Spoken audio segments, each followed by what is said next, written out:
Stai preparando la luce mentre li fai, o cucinare i fai. Andiamo a capizzo. Che doligno da sapete come si chiama? Quando uno si mette là, se no la luce non ci appiccia. Si chiama u capizzo. Vedete che tripoduzzo pulito, questo è una nazione, mi regalano. Ma la tia Duzzi, che sta aspettando che la sciacco.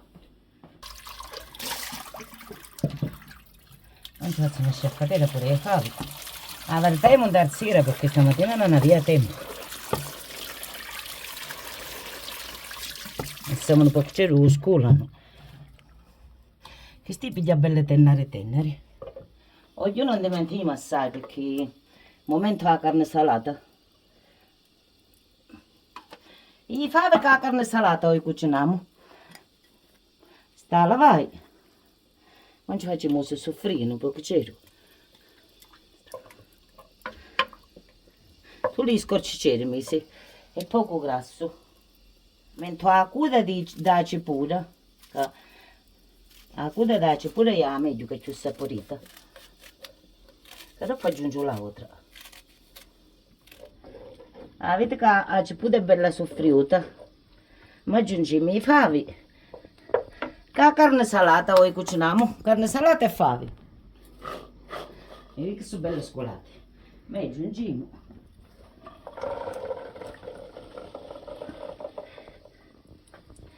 I manio usi lungino d'olio. E adesso un po' che c'era per morire tipo si stranghiano. E cuppiamo. I miei fritti li faccio vedere che c'è. Te pignati. Cancia la suriaca, bella cotta. Cancia i ciceri, belli cotti. E cancia i patate rossi. Queste sono i parati che c'è tanto inverno. E le patate rosse sono più forti. E ora aspettiamo un po' che c'è i per si soffriano. Ci facciamo una bella maniata. I che stanno arrosolando. Hanno arrosolando belle. Dopo ci metto il pomodoro. Dopo ci taglio un altro bello po' di cipolla. Un po' che la messa per si soffrire. Perché non vuole tutto si soffrire. Sono belli arrosolati. Ma ci metto il pomodoro nostro.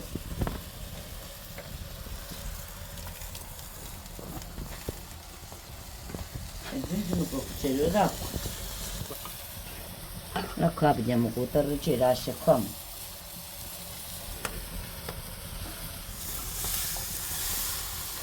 Sto cuccando un po' di cennarazzo. Allora, mo la cipolla ci la metto. La cosita si amalgama. E vedete che è cura nei ietto, che è cura si ci saporiti tutti. Non bisogna iettare niente. Carne salata, cipolla, fave e pomodoro del nostro. Non ci aggiungo l'acqua, che l'acqua vuole mo' così, è calda, non mi mettete fredda l'acqua si squadariano. L'acqua mi curma, vedete che così si stranghiano piano, su buona luce, a fuoco lento si cucinano. Poi a fine cottura ci metto il sale